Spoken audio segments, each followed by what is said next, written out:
ส่งมาอยากขอโทษป้ากับแม่ที่เคยเฮ็ดแนวบ่ดีใส่อยากขอโทษและสิบ่เฮ็ดอีกสิเปลี่ยนแปลงตัวเองสิเปลี่ยนแปลงตัวเองบ่ให้พ่อแม่เป็นห่วงบ่ให้พ่อแม่เป็นห่วงไปลามาครอบคบแต่หมู่ที่ดีคบแต่หมู่ที่ดีหมู่ที่พาไปสู่การหาเงินหาคำบ่แม่นการลิ้นเสเพ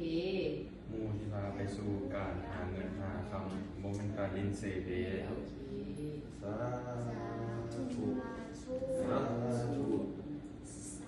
สาธุ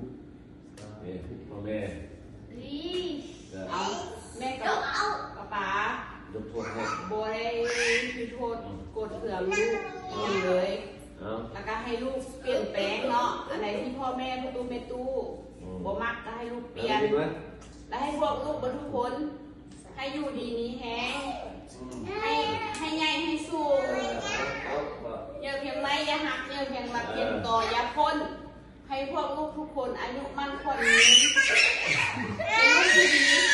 เป็นลูกที่ดีของป้ากับแม่ตลอดไปเด้อเอาอะไรของตามมือเลยหดมือเอาแต่ละคนไปอวยพรให้ได้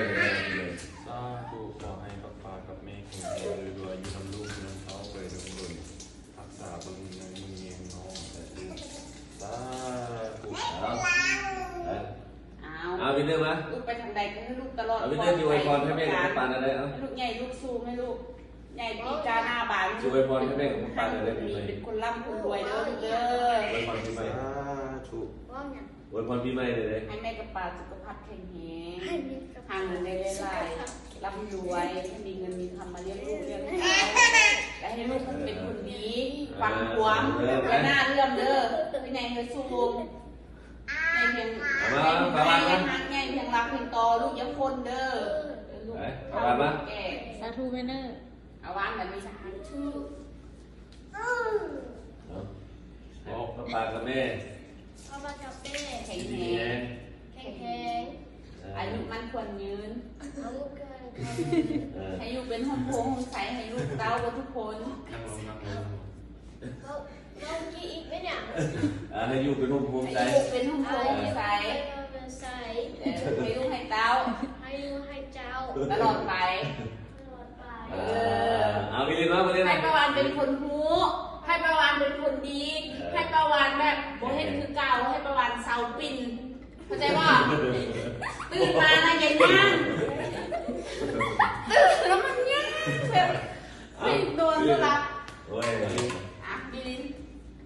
ให้ป้ากับแม่ขอให้ป้ากับแม่ให้ป้ากับแม่ขอให้ป้ากับแม่เก่งร่ำรวยขโมยใหญ่สูงอีกลายใหญ่สูงใหญ่ยังไม่หาใหญ่ทางรักเพียงโตอย่าพ้นได้ลายอยู่กับแม่กับป่าตลอดไปเด้อได้ครับพอละ